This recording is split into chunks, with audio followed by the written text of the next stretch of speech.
Hello, in this video I want to show you how to install Microsoft Edge browser on Huawei Nova 11. To do this, we'll need to open our AppGallery. Inside, in the top search, find Microsoft Edge.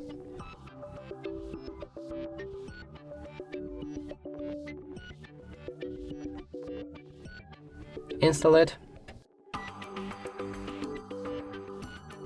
When it's ready, click on the open.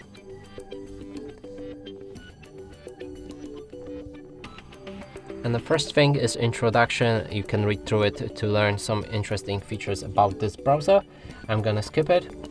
Here we can customize a homepage with wallpapers, most visited sites, and a news feed. Next thing is to sign in to turn on synchronization if you want. I'm gonna skip it. Here set Microsoft Edge as the default browser, and then accept or disagree with a data sharing preference. Click on confirm and the browser is ready. We can open any website. As you can see, it works fine. And that's it for this video. Hope you like it. Please consider subscribing to our channel, leave a like and a comment below.